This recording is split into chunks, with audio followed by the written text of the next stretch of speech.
इस वीडियो में मैं आपको जो बातें बताने वाला हूँ वो आपको धर्म, पाखंड और अंधविश्वासों से दूर हटाकर विज्ञानवादी, तर्कवादी सोच दे सकती है। तो इसलिए इस वीडियो को पूरा ध्यान से जरूर सुनिएगा। आपने देखा होगा कि कै, खे, गे, गे, डे, डे, चे, चे, जे, डे, टे, टे, टे, डे, डे, टे, टे, टे, टे, ये जितने भी अक्षर हैं, ये जितने भी ये लेटर्स हैं, ये जितने भी अक्षर आप स्क्रीन पर देख रहे हैं, ये सब इंसान ने बनाए हैं। और सबसे बड़ी बात यह है कि इन्हीं शब्दों में से ही भगवान को भगवान का नाम दिया गया है, जिसे सब भगवान बोलते हैं। इससे यह साफ जाहिर होता है कि भगवान ने अपना नाम खुद नहीं रखा है। भगवान का जो नाम है वह इंसान ने रखा है।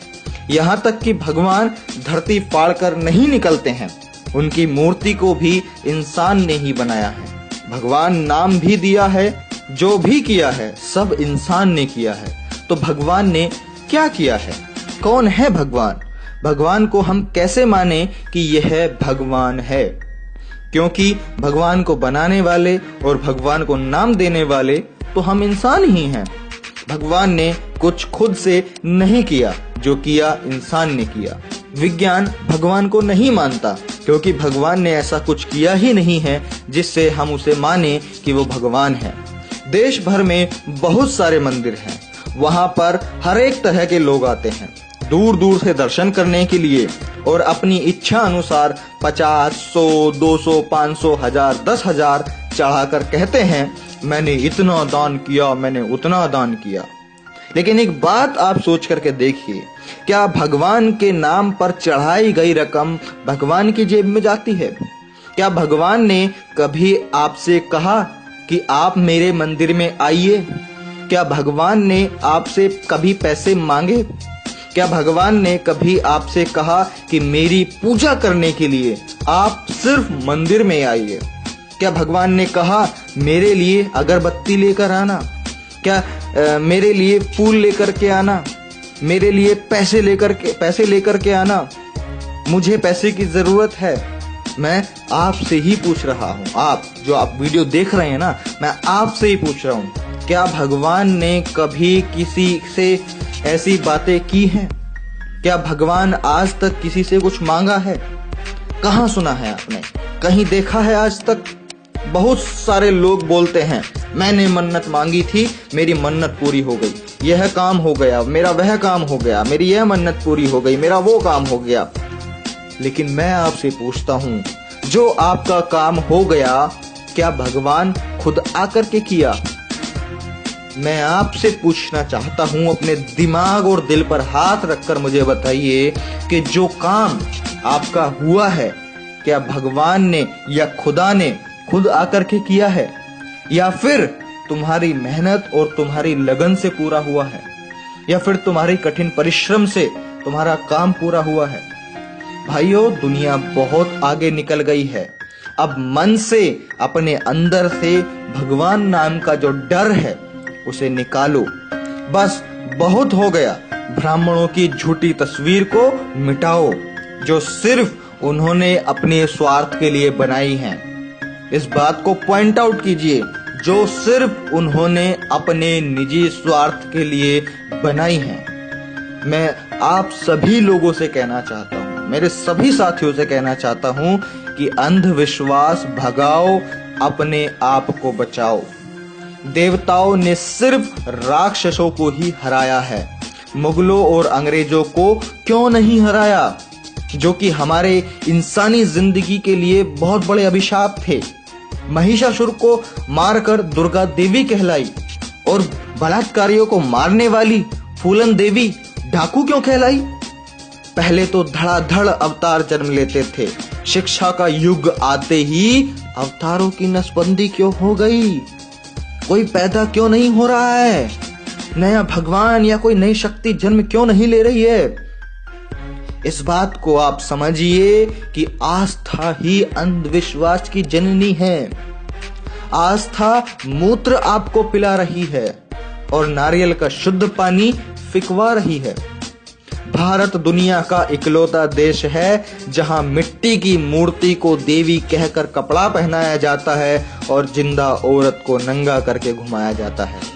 अफसोस इन बातों का नहीं कि धर्म का धंधा हो रहा है, बल्कि अफसोस तो इस बात का है कि दोस्तों आज की डेट में पढ़ा लिखा भी अंधा हो रहा है। पिताजी का तो पता नहीं और माताजी की जय जय, वारे अंधभक्तों।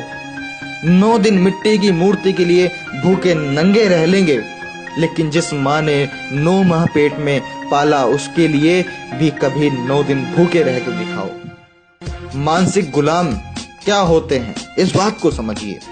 एडिसन ने बल्ब बनाया, ये सारी दुनिया जानती है, भारत भी जानता है, लेकिन ब्रह्मा ने दुनिया बनाई ये केवल भारत ही जानता है, और भारत के भी सिर्फ कुछ चुनिंदा लोग ही जानते हैं और खूब जोरों से इसका प्रचार करते हैं, और हम जैसे मध्यम वर्गीय गरीब मेहनतकश लोग इन बातों में फंस जाते हैं। ई रॉन्ग नंबर है भाया, ई रॉन्ग नंबर है। महसूस किया है उस जलते हुए रावण का दुख जो सामने खड़ी भीड़ से बार बार पूछ रहा है, आप में से राम कौन है, आप में से राम कौन है। पूरी दुनिया में भारत एक ही देश है जहां लहसुन प्याज खाने से पाप लगता है। पाप एक सब्जी को खाने में, दलाली रिश्वत हराम की कमाई खाने से पाप नहीं लगता, लेकिन लहसुन प्याज खाने से पाप लगता है। तो मैं आपसे यही कहना चाहूंगा कि दिमाग की बत्ती जलाओ और अंधविश्वास भगाओ। इस देश में अंधविश्वास और पाखंड और ये धर्मवाद इतना ज्यादा है, यही एक कारण है कि चाइना जैसे विकसित देश हमें कभी भी आंख दिखाकर चले जाते हैं। अगर हमारा देश भी टेक्नोलॉजी में साइंस की तरफ आगे बढ़ रहा होता, नॉलेज एजुकेशन पे आगे बढ़ रहा होता, फैक्ट्स एंड ट्रुथ के बेस पर आगे बढ़ रहा होता, तो शायद आज हमारा इंडिया भी डेवलप्ड होता। लेकिन नहीं, हमारे देश के कुछ चुनिंदा लोग जो ब्राह्मण और जो पंडित जिन्हें बुलाया जाता है, या और धर्म के जो सर्वोच्च जो लोग होते हैं, वो बेवकूफ लोगों को बनाए जा रहे हैं। जो आम जनता है, जो मेहनतकश लोग हैं। तो मैं बस लास्ट में इतनी बात कहूंगा कि अपने दिमाग की बत्ती जलाओ, सोच विचार करो और अंधविश्वास और पाखंड इस देश से मिटाओ, ताकि ये देश अंधविश्वास पाखंडवाद मुक्त भारत बन सके और ये देश विकासशील देश बन सके और या विकसित देश बन सके। तो मैं प्रशांत बोध अपनी इन्हीं बातों के साथ इस वीडियो का खत्म करता हूं। अगर इस वीडियो की बातें आपको समझ में आई हों और आपको सही लगी हों, तो इस वीडियो को अपने हर व्हाट्सएप ग्रुप में हर एक कांटेक्ट के साथ में जरूर शेयर कीजिएगा, ताकि उनके दिमाग की भी बत्ती जल सके और वो भी पाखंडवाद अंधविश्वास से मुक्त हो सकें।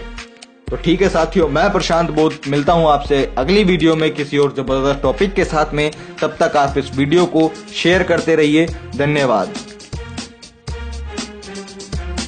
ये कुछ जरूरी वीडियो है, इनको देखने के लिए डिस्क्रिप्शन में लिंक पर क्लिक करके भी आप देख सकते हैं। लेकिन अगर आप इस वीडियो को फेसबुक पे देख रहे हैं तो यूट्यूब पे सर्च कीजिए प्रशांत बोध और चैनल पे क्लिक करके आप इन वीडियोस को देख सकते हैं। चाइना ने आपको आपकी औकात भी दिखाई है। हमने कौन सा साला चाइना को कुछ ले दे थोड़ी रखा है कि हमको उसी का चलाना है। मैं ये कह रहा हूँ कि रेंट बाहर आ जाएगी इंडिया वालों की। मंदिर वही बनेगा, मस्जिद वही बनेगा, हमारा धर्म सर्वप्रथम है, ये देश हिंदू राष्ट्र बनेगा। 100-200 चुटिया वाले ब्राह्मण होंगे जो हराम की बैठ के खाएंगे। ये मंदिर मस्जिद और भगवान ये सिर्फ एक धंधा है, एक व्यापार है। अगर मंदिरों में या भगवानों के नाम पर लोगों के बीच में आस्था होती, श्रद्धा होती, तो यहाँ पर फायदे और नुकसान वाली बात ही नहीं आती। लेकिन जो ये खबरें, जो न्यूज आप देख रहे हैं कि इस मंदिर को हुआ 400 करोड़ का नुकसान, इस मंदिर को हुआ इतने करोड़ों का नुकसान, तो इस बात से आपको समझना ही पड़ेगा। मानने ना मानने की बात नहीं कर रहा हूं मैं, आपको मानना पड़ेगा, समझना पड़ेगा कि मंदिर और ये भगवान ये सिर्फ एक व्यापार है जो कुछ चंद लोगों ने इसको चलाया हुआ है अपने निजी फायदे के लिए। या फिर इस तरह के किसी भी बच्चे को धर्म या फिर किसी ब्राह्मण या पुजारी के पास में लेके जाएं या भगवान के पास में लेके जाएं, तो वो भगवान क्या इस बच्चे को ठीक बना सकता है या ठीक कर सकता है? क्या उसके पास ऐसी शक्ति या ऐसा चमत्कार है कि वो इस बच्चे की नाक लेके आ सके, वो इस बच्चे के हाथ लेके आ सके, या किसी बच्चे का जो भी अंग गायब है वो उस अंग को लगाकर काम करवा सके? मेरे ख्याल से नहीं। लेकिन अब इस बच्चे को हम विज्ञान के पास लेके जाते हैं, डॉक्टर्स के पास लेके जाते हैं कि क्या सर इसका कोई उपाय हो सकता है, क्या ये दोबारा से प्रॉपर वर्क कर सकता है बच्चा? तो जरूर डॉक्टर यही कहेंगे, विज्ञान यही कहेगा कि यस, ये बिल्कुल संभव है प्लास्टिक सर्जरी के द्वारा। वीडियो के नीचे इस लाल बटन को दबाकर चैनल को सब्सक्राइब जरूर कर लें और इसके साथ में घंटी का बटन दबाकर ऑल पर जरूर क्लिक कर लें ताकि आने वाले टाइम की हर वीडियोस की नोटिफिकेशन आप तक जरूर पहुंच सके।